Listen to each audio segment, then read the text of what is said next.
히브리서 11장 4절 다 같이 합독하시겠습니다. 시작. 믿음으로 아벨은 가인보다 더 나은 제사를 하나님께 드림으로 의로운 자라 하시는 증거를 얻었으니 하나님이 그 예물에 대하여 증언하심이라. 그가 죽었으나 그 믿음으로써 지금도 말하느니라. 아멘. 오늘 이 시간에는 하나님께 상달되는 예배라는 제목으로 같이 은혜 나누고자 합니다. 하나님은 예배를 받으시는 분이시다. 두 번 고백하겠습니다. 시작. 하나님은 예배를 받으시는 분이시다. 하나님은 예배를 받으시는 분이시다. 예배의 주체자가 있고 예배의 객체자가 있습니다. 지난 시간에는 하나님께서 찾으시는 예배, 하나님께서 세상을 바라보시고 하나님께 영과 진리로 예배하는 자들, 구약시대는 절기와 제사를 명하셨고 그렇게 하나님을 섬기는 자를 하나님께서 찾으신다는 겁니다. 제사와 절기, 5가지의 제사와 7가지의 절기, 레위기서 1장 그리고 7장까지 5 제사에 대해서 말씀하셨고 또 레위기 23장에는 7 절기에 대해서 말씀하셨습니다. 예도와 법도에 대해서 말씀하셨죠. 이렇게 각 절기를 드릴 때는 이렇게 하고 또 제사를 드릴 때는 이렇게 하라고 말씀하시고 이스라엘 백성은 그걸 따라서 그렇게 제사를 드렸습니다. 이렇게 이 모든 절기와 제사가 예배 가운데 다 녹아져 들어와 있습니다. 그래서 하나님께서 구하시는 예배, 하나님이 찾으시는 예배, 그는 영과 진리로 예배하는 자들을 찾으시느니라. 이렇게 지난 시간에는 말씀드렸고 이 시간에는 하나님께 우리가 상달시켜야 되자. 이제는 우리가 하나님께 예배를 반드시 상달시켜야 됩니다. 그러니까 우리가 드리는 예배를 하나님께서 기뻐 받으셔야 된다는 겁니다. 그 증거가 있어야 됩니다. 우리가 사람과의 관계 속에서도 선물은 주고받는 기쁨이 있죠. 선물은 내가 줄 때 상대방을 받고 정말 그 기뻐할 때 주는 사람도 기뻐하고 받는 사람도 기뻐합니다. 근데 내가 의무적으로 내가 선물을 줘야 되니까 선물 주고 던지고 그것이 필요하든 아니면은 그가 기쁨이 있든 아니면은 별것이 없든 간에 나는 상관없고 나는 선물했으니까 하고 의무감을 나는 다했다. 나는 내 책임을 다했다. 그가 받든지 어떻게 쓰든지 나는 상관없어. 이건 또 무책임한 것이죠. 여러분이 기억에 남는 선물이 혹시 있습니까? 내가 누구에게 선물을 했더니 그 선물을 받고 너무 기뻐하고 너무 좋아하는 이런 선물 여러분들이 해본 적 있으시죠?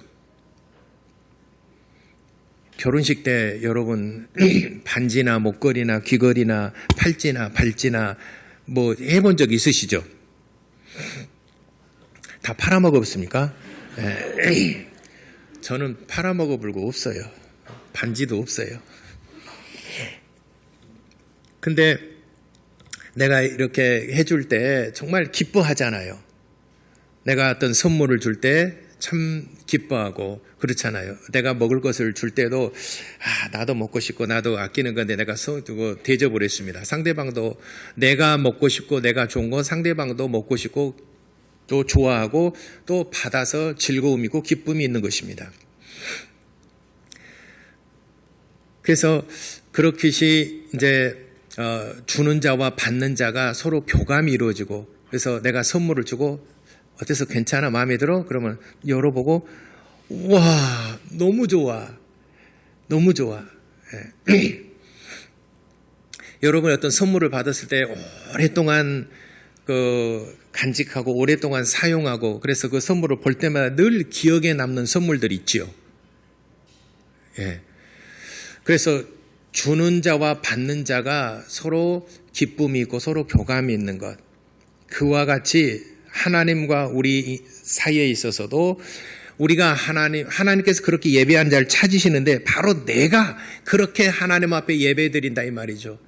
지난 시간에는 하나님께서 찾으시는데 오늘 시간에는 우리가 하나님 앞에 예배를 드렸을 때 그 예배가 상달되어서 하나님께서 기뻐 받으시는 예배가 있고 하나님께서 거절하는 예배가 있다 이 말이죠. 오늘 성경 본문 말씀에 가인과 아벨의 얘기가 나옵니다. 아담에게 두 아들이 있었는데 큰 아들이 가인이고 둘째 아들이 아벨입니다.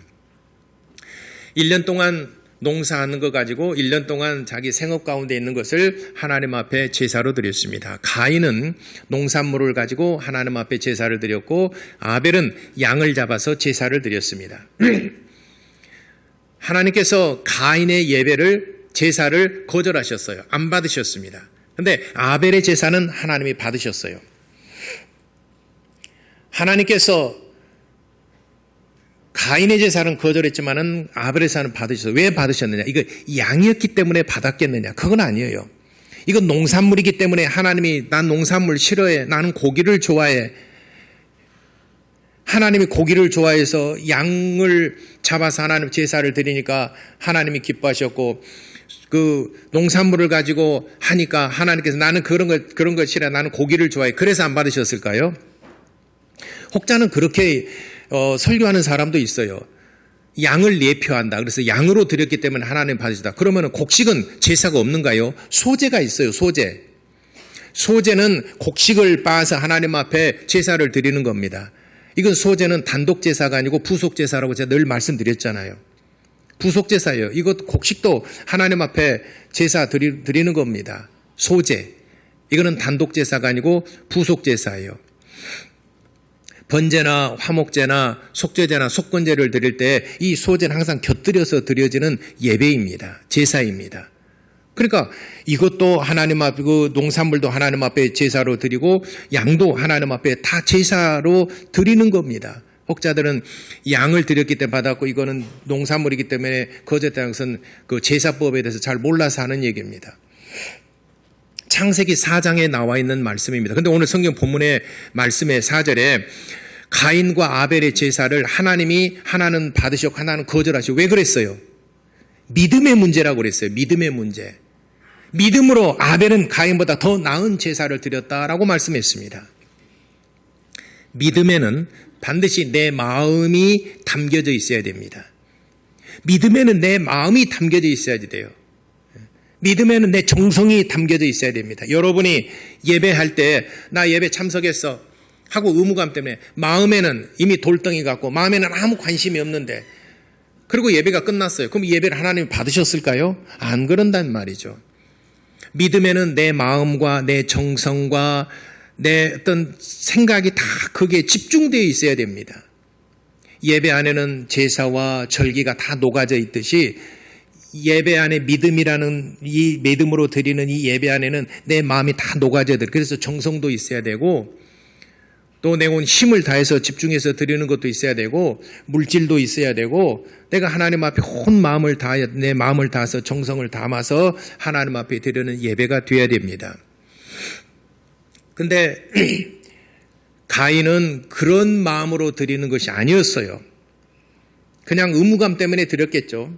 그러니까 하나님께서 그걸 거절하셨어요. 안 받으셨어요. 아벨의 제사는 받으셨습니다.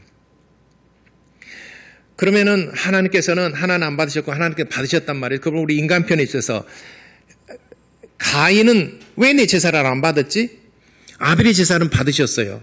그러면은 아벨은 내 제사를 하나님이 기뻐 받으셨다 이 말이죠. 그러니까 마음에 감동이 있고 기쁨이 있어요. 근데 아벨의 제사는 내 제사를 하나님께서 안 받으셔 거절하셨어요. 그러면 이 아벨의 마음이 누구를 원망할까요? 누구를 원망할까요? 지금 가인의 마음, 우리 추론을 해보게 되면은 아벨의 제사는 일단 하나님 받으시니까 아벨은 기쁨이 넘칠 거예요. 근데 가인은 지금 마음이 얹잖아요. 누구를 향하여? 하나님? 아니면 자기 자신? 아니면은 아벨? 참 미묘한 감정이죠. 제가 그때 당시에 가인이었더라면은 이렇게 기도했을 거예요. 하나님, 왜 내 제사를 안 받으셨습니까? 뭐가 부족합니까? 가르쳐 주시기를 원합니다. 그러면 내가 마음을 다하고 다시 내가 하나님 앞에 제사를 드리겠습니다. 이렇게 저 같으면 그렇게 하나님께 기도하고 제사를 다시 준비했을 것 같아요. 여러분도 그렇죠? 그러니까 우리는 가인보다 훨씬 나은 사람이라고요. 내가 뭐가 부족했을까? 근데 이 가인 못된 사람은 어떻게 했냐면은 지금 이 제사가 잘못되고 누구의 잘못입니까? 안 받으시는 하나님이 잘못한 겁니까? 내가 잘못한 겁니까? 아벨이 잘못한 겁니까? 내가 잘못한 거잖아요. 내 제사가 하나님 앞에 상달이 안 되니까 이제 내 문제잖아요. 내가 잘못된 거잖아요. 하나님을 원망할 것도 아니고. 근데 가인의 마음이 누구를 원망했습니까? 아벨의 아무렇지 상관이 없는 아벨을 원망해요. 왜냐하면 저 사람 제사는, 동생 제사는 하나님 받으셨고 왜 내 제사는 안 받지? 그러면은 이 사람이 똑똑한 사람 같았으면, 또 믿음 있는 사람 같으면 본인 자신에 대한 자책을 할 것이고, 두 번째는 하나님을 향하여 원망을 하든지, 하나님을 향하여 왜 내 제사를 안 받지? 이렇게 말해야 되는데 괜히 아무 상관없잖아요. 제사는 본인의 문제예요. 예배는 본인의 문제예요. 나와 하나님과의 관계예요. 예. 혹자는 이런 사람이 있어요. 내가 이렇게 전도를 하다 보면은요, 교회 좀 다니시고 그렇죠. 그래서는, 우리 고모부도 목사고, 우리 이모부는 장로고, 누구는 권사고, 누구는 몇 대째 신앙생활로, 누구는 장로, 권사, 또 목사고, 누구도 목사고, 내 주변에 친구도 목사예요. 이런 얘기하는 사람이 있어요. 그죠? 저는 그런 얘기 종종 들어봐요. 근데 그거하고 내 문제하고 무슨 상관이 있어요? 그 사람들 다 천국 가요. 그러면 나는 옆에 있는 사람이 같이 떠밀려서 같이 천국 가겠습니까? 예배는 나와 하나님과의 관계예요. 근데 이 가인은 괜한 아벨을 붙잡고 늘어진 거예요. 시기하고 질투하고 괜히 증오심이 생긴 거예요. 사람을 향하여. 결국에는 그 증오심이 들에 있을 때 아벨을 죽여버렸어요. 그러니까 하나님 앞에 내 예배가 상달되지 않으면은 마음이 사나워집니다. 마음에 미운 생각, 증오하는 생각, 그걸 누구에게 막 풀고 싶어요. 그래서 옆에서 살아보니까 예배를 잘 드린 아벨을 향하여 분한 마음, 증오하는 마음, 죽여버리고 싶은 마음, 이런 마음 막 든다고요. 언젠가 기회가 되면은 넌 한번 내가 볼 거야.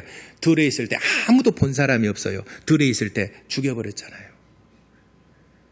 이 예배가 하나님께 상달되지 못하면 그런 마음이 우리 안에 싹터요. 그렇기 때문에 복을 받지 못하는 것입니다. 아벨은 영문도 모르고 죽었잖아요. 내가 왜 죽었지? 형이 왜 나한테 이렇게 분한 마음이고 내가 형한테 뭘 잘못했지? 아벨은 아무 영문도 모르고 그냥 죽었잖아요. 어떻게 죽였는지는 모르겠어요. 혹자들은 돌로 쳐 죽였다라고 하는데 어떻게 죽였는지 모르겠어요. 그걸 돌로 쳐 죽였다 칩시다.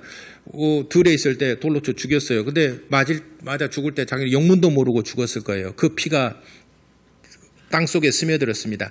땅이 그 아벨의 피를 받고 하늘에 호소한다라고 창세기 4장이 기록하고 있습니다. 그는 비록 죽었지만은 그 피가 하나님께 호소하느니라 말씀하셨어요. 그리고 가인을 향해서는 하나님께서 네 동생 아벨이 어디 있느냐라고 물으셨어요. 이미 죽여버린 줄 알잖아요. 본인 자신은. 내가 죽였습니다. 이렇게 말하지도 않아요. 내가 죽였습니다. 왜 죽였느냐? 내가 분한 마음 때문에 그렇게 말하지도 않아요. 네 아벨이 어디가 있느냐? 그러니까 뭐라고 말했습니까? 내가 내 동생을 지키는 자니까. 내가 내 동생을 감시하고 내가 어디가 있는지 내가 알아서 내가 내가 동생을 지키는 자니까. 라고 거짓말을 했어요. 그러니까 하나님께서 가인에게는 저주를 내렸어요. 원래 가인이 하는 직업이 뭐냐면은 농사를 하는 사람이었어요. 그래서 자기가 농산물을 하나님 앞에 제사로 드렸잖아요. 농산물을 이게 그 땅에서 양을 치는 사람은 목축하면서 목동이잖아요.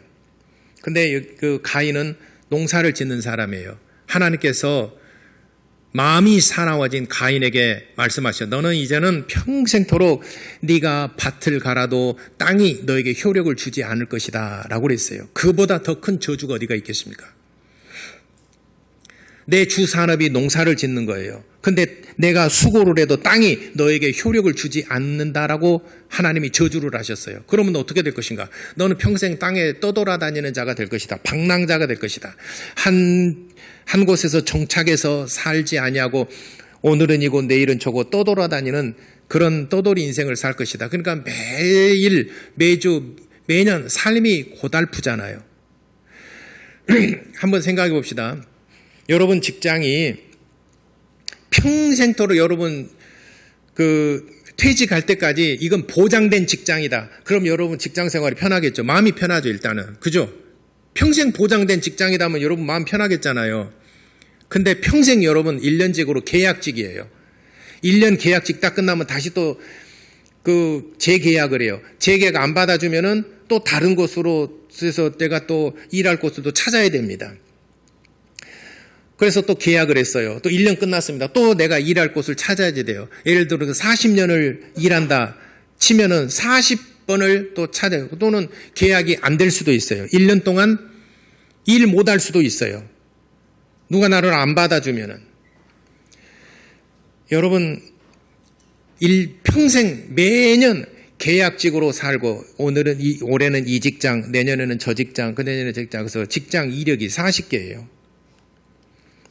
이 사람은 직장 이력이 딱 한 개밖에 없어요. 직장 딱 들어갔는데 평생 보장을 해줬어요. 그리고 월급도 오르고 직급도 오르고 그래요. 여러분 평생 직장이 좋겠어요? 아니면 매년 갱신되는 직장이 좋겠어요? 평생 직장이 좋겠죠. 네, 그 직장을 위해서 노력하잖아요. 계약직은 다시 또 정직이 되기 위해서 애쓰잖아요. 그럼 평생 진짜 마음고생은 없어요. 그리고 즐거움이 있어요. 직장 사람은 또 월급도 올라요. 매년 올라요. 나중에 직급도 올라요.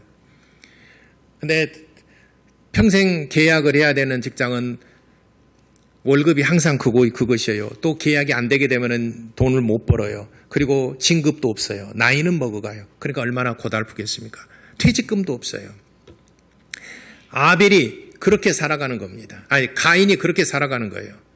네가 수고했지만은 땅이 너에게 효력을 주지 아니하리라. 그러니까는 농산물을 하나도 얻지 못한다는 거죠. 그리고 너는 평생 땅에 유리하는 자가 될 것이다. 너는 또 돌아다니는 그런 인생을 살게 될 것이다. 너무 고통스럽잖아요. 가인의 삶이 이제는 가시밭길 인생이고 돌짝밭 인생이에요. 일구잔이 가시밭 때문에 고통스럽고 겉잔이 돌짝밭이에요. 너무 인생이 고단하고 힘들어요. 왜 이런 결과를 본인이 맞이했을까요? 제사를 상달시키지 못했기 때문에 그런 것입니다. 인생의 행복은 하나님께서 그 사람 인생의 행복을 주시는 것은 우리가 예배를 상달시킬 때 하나님께서 예배를 기뻐 받으시고 우리를 위해서 무엇을 줄 것인가 하나님께서 고민하시고 하나님께서 깊이 생각하신다는 것을 늘 기억하시기 바랍니다. 아멘. 예배가 하나님께 상달되지 않으면 하나님께서도 가인처럼 내버려 두신다는 거죠. 땅에 유리하는 자가 되고 내 주 산업이 밭을 갈아도 효력을 주지 아니하리라. 그러니까 인생이 지금은 내가 젊어서 힘이 있고 뭔가도 해보겠지만은 도전해보겠지만은 그러나 하나님께서 에돔을 저주하시니까 에돔이 말하기를 하나님께서 무너뜨리면 내가 또 싸우면 될 것 아니겠습니까? 말라기 1장에 기록된 말씀이에요. 하나님께서 야곱은 사랑하셨고 에돔은 하나님께서 그를 미워하셨더라라고 그랬어요. 야곱은 하나님을 붙들고 살았어요. 그래서 야복강에서도 막 기도하는 사람입니다. 하나님의 은혜와 하나님이 나를 돕지 아니하시면 나는 살아갈 수 없습니다. 늘 기도하고 붙들었던 사람입니다. 그런데 에서의 후손이 에돔이에요. 에서의 후손인 에돔은 자기 힘으로 살아가요. 자기 힘으로 살아가는 사람입니다.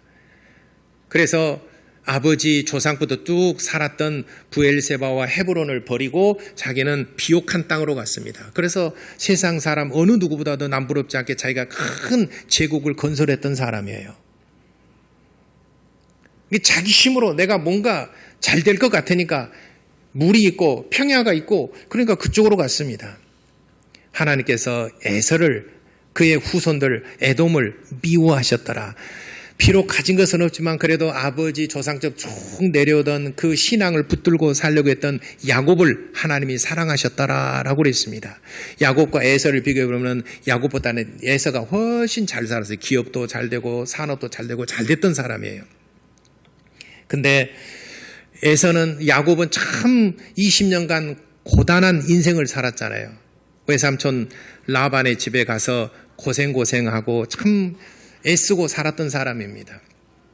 마음고생도 심했고 경제적으로도 참 어려웠던 사람입니다. 근데 그가 늘 하나님께 기도하고 하나님을 붙들고 의지했던 사람이에요. 그랬더니 20년 동안 고생한 것을 결코 헛되지 않도록 하나님께서 크게 그를 거부가 되게 하셨어요. 하나님께서 기도하는 야곱에게 하나님 복을 주셨어요. 마지막 관문이 하나가 있습니다. 형 에서와 사이에서 내가 돌아오게 되면 형 에서가 나를 죽일 거란 말이에요.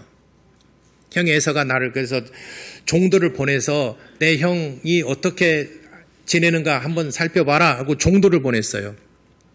종들이 정탐하고 돌아왔어요. 정탐하고 돌아온 후에 야곱에게 보고하기를 주인님의 그 형 에서가 지금은 400군사를 거느리고 20년 동안 칼을 갈고 있습니다. 동생이 오게 되면은 당신이 오게 되면은 주인님이 오게 되면은 죽일 것입니다.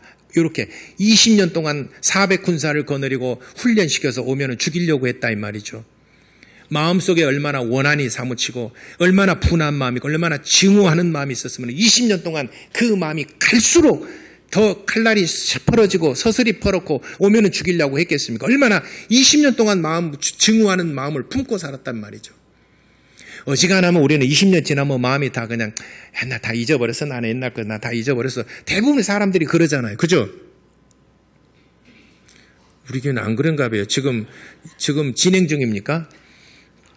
봐, 내가 언젠가는 내가 한번 눈탱이 볼 거야. 지금 이게 준비 중인가는 모르겠지만, 그러나 대부분의 사람이 세월이 지나면은 다 좀 잊혀지고 그러잖아요. 나이가 들으면은 그래도 이제 좀 철이 들어가 나이가 들으면 어지간하면 다 용서할 건 용서하고 사람들이 그러지잖아요. 근데 에서는 그렇지 않았어요. 날이 갈수록 사슬이 퍼렇고 더 증오하는 마음 때문에 20년 동안 400군사를 훈련시키고 있다는 것을 정탐꾼들이 보고가 와서 나는 죽었구나. 형에게 가면 나는 영락없이 죽었구나. 그러니까는 다 보내도 자기는 살려고 야복강을 건너지 아니하고 거기서 밤새도록 기도합니다. 그랬더니 하나님의 천사를 보내셨어요. 네가 여기서 왜 이렇게 기도하느냐. 그러니까 야곱이 딱 기도하는 겁니다. 하나님께서 내게 복 주시기 전에는 나는 이 강을 건널 수가 없습니다. 하나님 내게 복 주시기를 원합니다. 하나님께서 복 주시기를 간절히 기도했어요. 그랬더니 하나님께서 야곱에게 말씀하시기를 내가 너를 야곱이란 말은 속이는 자, 간교한 자 이런 말이거든요. 기회주의자.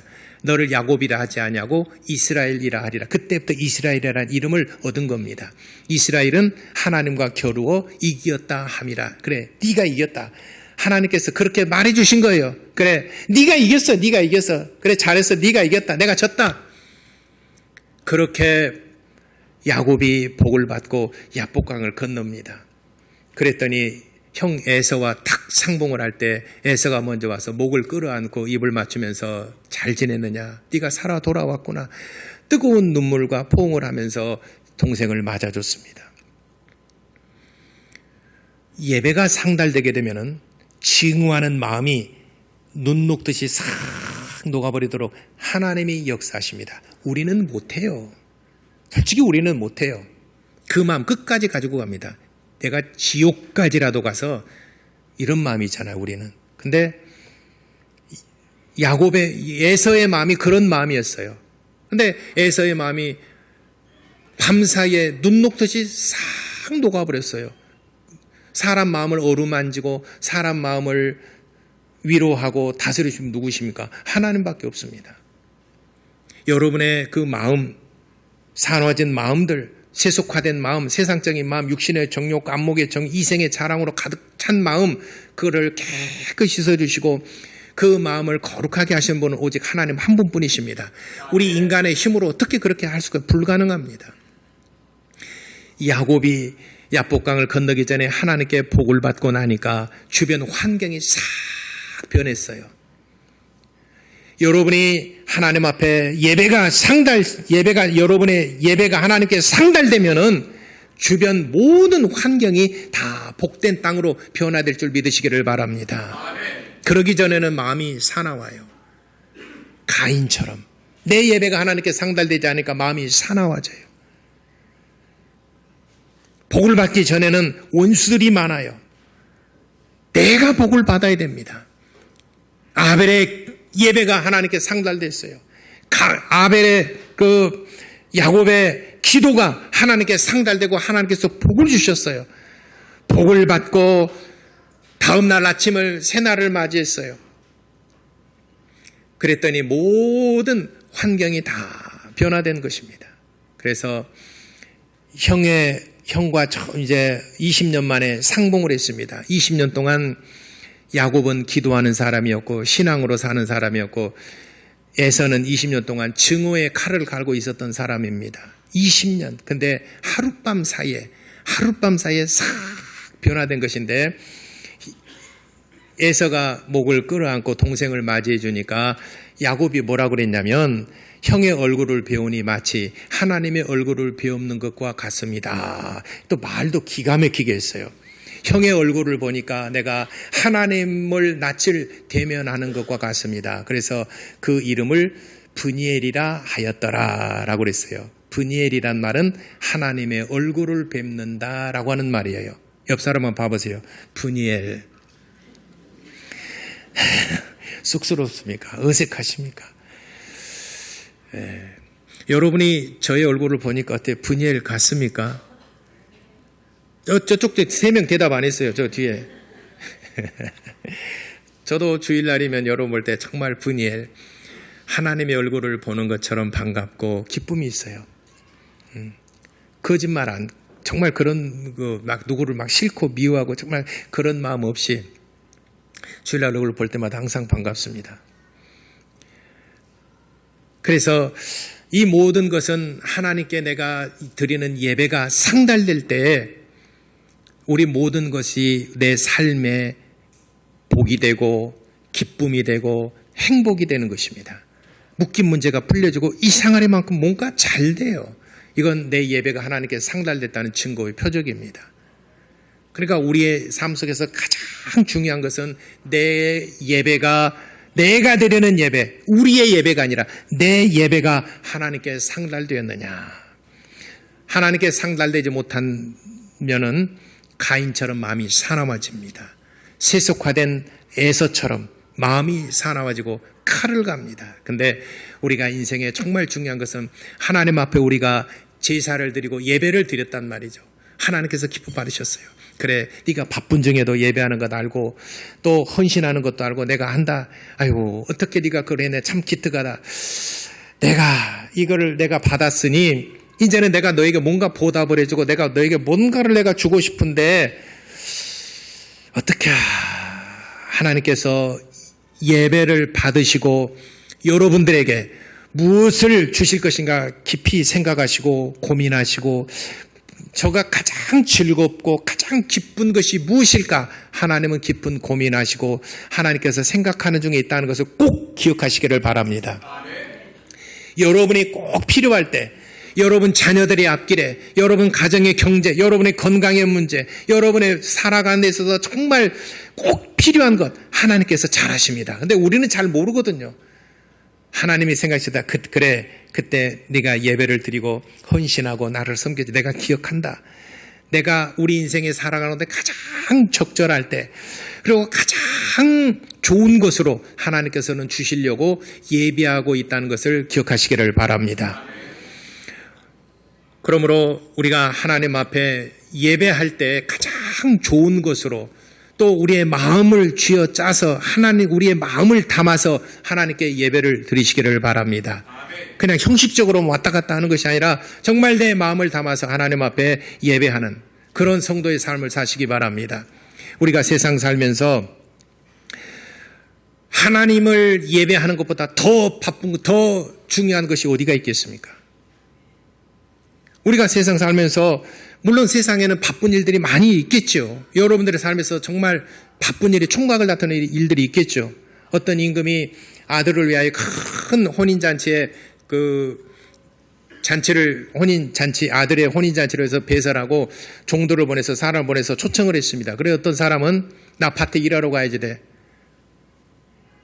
거절했습니다. 또 어떤 사람은 나 사업으로 가야지 돼. 거절했습니다. 또 어떤 사람은 귀찮아요. 오라가라는 거. 나 누구한테 간섭받는 거 싫어요. 나보고 오라고 종도를 죽여버렸어요. 그거를 주인이 알았어요. 그래서 그 사람들을 전부 다 진멸해버렸습니다. 멸해버렸습니다. 내 잔치상에 오기를 부담스럽고 거역하고 더 바쁜 일 있으면은 내 그 주인의 그 즐거움에 참여를 못하도록 그를 전부 다 군대를 풀어서 진멸해버렸습니다. 그리고 너는 길거리 가서 닥쳐내 누구든지 데리고 와라. 그래서 잔치상을 가득 채웠습니다. 잔치집에 자리를 가득 채웠습니다. 주인이 와서 보니까 예복을 입지 않고 온 그냥 바삐 오다 보니까 예복을 입지 않고 오는 사람이 있었어요. 저들은 왜 예복을 입지 않았느냐. 왕 앞에 나갈 때는 예복을 입어야 되잖아요. 근데 예복을 입지 않은 사람을 쫓아라. 바깥 어두운 애가 슬피 울며 이를 갈미 쓰리라. 쫓았습니다. 우리가 하나님 앞에 예배하러 오는데 예복을 준비를 해야 됩니다. 예복을 준비할 때 첫째 우리의 마음을 쏟아서 예배가 꼭 하나님 앞에 상달되도록 그래야 내가 복을 받고 내 삶 속에 은혜가 넘치고 기쁨이 넘치고 그럴 텐데 만약 내 예배가 하나님께 상달되지 아니한다면은 내 마음이 사나워지고 내가 미워하는 마음, 증오하는 세속화된 마음은 에서처럼 육신의 정욕, 안목이든 이생의 자랑으로 가득 차고 그렇게 될 텐데 그래서 우리가 하나님 앞에 예배를 드릴 때에 예복을 입어야 되고 준비하는 그런 예배를 드려야 된다는 것입니다. 그래서 내가 늘 예배 시간 예배에 대해서 설교할 때마다 말씀을 드리는 것인데 예배를 때 첫째 시간에 늦지 마시기 바랍니다. 시간. 그 다음에 또 하나는 여러분들이 복장 하나님 앞에 예배 드릴 때 쓰리빠 신고 질질 끄고 오지 마시고 옷 중에서 단정한 옷을 입고 그렇게 예배 참여하시기를 바랍니다. 예배 중에 단정하게 하시기 바랍니다. 그리고 예배 드릴 때에 예배 드리기 전에 우리 이제 찬양이 시작되잖아요. 찬양 시작하면 이미 예배가 지금 계속 이제 준비하고 진행 중에 있습니다. 이때 여러분도 같이 다 참여하시기 바랍니다. 우리 교회는 지금 15분, 20분 전에 찬송이 들어갑니다. 그러면은 그때 여러분들 이미 자리에 앉아서 기도하고 찬양하고 만왕의 왕께서 왕을 만날 준비를 해야 되잖아요. 만왕의 왕, 나의 구세주를 만날 준비를 해야 되잖아요. 찬송과 기도로서 준비를 해야 됩니다. 근데 예배 늦게 온다 할지 늦는다 할지 또는 예배 시간 이미 다 찬송하고 준비하고 있는데 가서 음료를 마시고 음료 준비하고 있다 할지 이거는 하나님께 예배가 이 예배를 상달치가 상당히 어렵습니다. 여러분이 한번 생각해 보세요.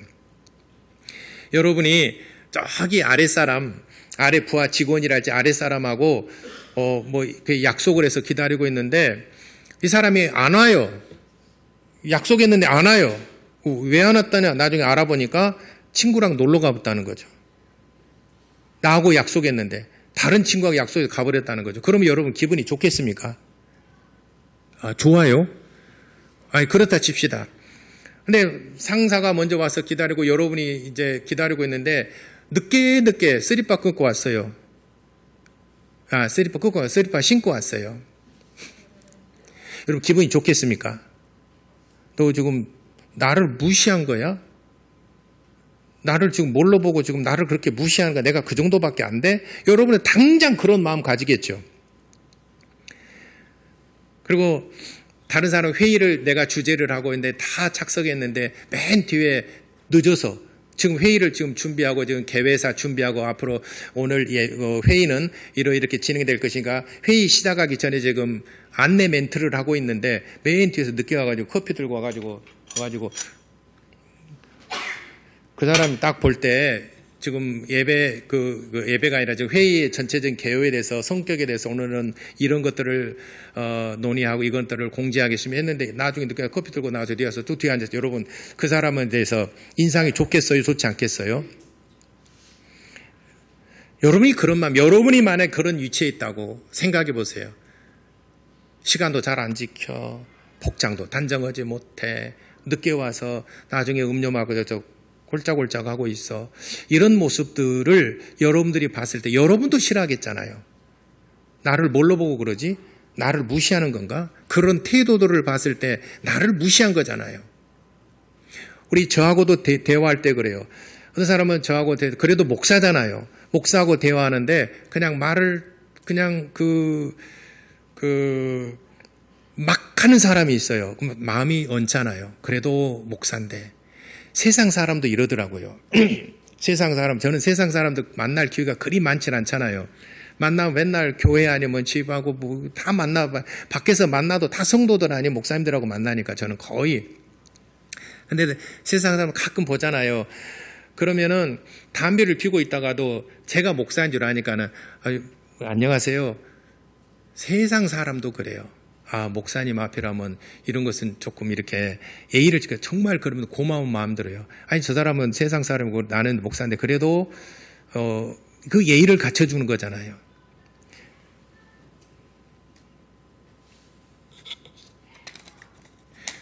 세상 사람도 목사님이세요? 목사님 교회가 어디요? 나는 그 사람은 더 이상 말하고 싶지는 않아요. 그렇죠? 근데 딱 빌라가다 목사님이세요? 이렇게 하게 되면요. 그 사람 참 예의가 있는 사람으로 된 사람이구나. 그런 세상 사람도 자존심이 요만큼 뿔이 나가지고 그거 건드리면 사람이 기분 나빠하잖아요. 하물며 만왕의 왕 만주해 주신 하나님께 예배할 때 우리가 최소한의 이런 예의는 갖춰야 되겠다. 이것이 예복을 입고 예배에 참여하는 것입니다. 예복을 입지 않은 저 사람을 내쫓아라 라고 마태복음 22장 1절로부터 14절까지 기록하고 있지 않습니까? 그리고 우리 성가대에도 예배가 이제 찬양 시작되면 성가대도 앉아서 같이 기도하고 같이 찬양하고 찬양 연습 끝나고 잠깐 딱 해서 다 같이 우르르 나고 커피 마시고 그러진 않아요. 좀 보니까 예를 들어서 그렇다 그러면은 바르지 않은 그런 모습이에요. 우리가 예배 드릴 때 준비된 예배, 우리가 마음을 다하고 온 힘을 다하고 그렇게 해서 우리의 마음 믿음과 정성을 담아서 하나님 앞에 예배할 때 그 예배를 하나님께서 기뻐 받으시는 것입니다. 다른 사람 다 제외하고 내 예배가 하나님 앞에 상달되도록 그렇게 하나님께 예배를 드리시기 바랍니다. 저 사람은 저런데 왜 나는 거지? 비교하지 마시고. 가인은 비교하잖아요. 그러니까 괜히 하나님께 내 예배가 상달되지 않을까. 저 사람이 싫어요. 미워요. 내 예배가, 내 기도가 하나님 앞에 상달되게 되면은 모든 환경이 다 변합니다. 20년 동안 칼을 갈았던 그런 마음도 하나님이 녹여주시고 모든 묶인 문제, 모든 문제들을 거두어 주시고 가시덤불도 거두시고 돌짝밭도 거두어 주시고 우리의 인생이 행복하고 우리의 인생이 복되고 우리의 인생이 즐겁고 우리의 자녀들이 잘 되는 그런 복을 하나님께서 고민하고 주시려고 때를 따라서 하나님이 주시려고 그런 그 중에 있다는 것을 여러분들이 꼭 기억하시기를 바랍니다. 기도하겠습니다. 우리 이 시간에 기도할 때 하나님, 내가 드리는 예배가 하나님께 상달되고 하나님께서 기뻐 받으시는 예배가 될 수 있도록 온 마음을 다하고 힘을 다하고 정성을 다하여 드리는 예배가 되게 하여 주옵소서. 우리 이렇게 다 같이 기도하시겠습니다.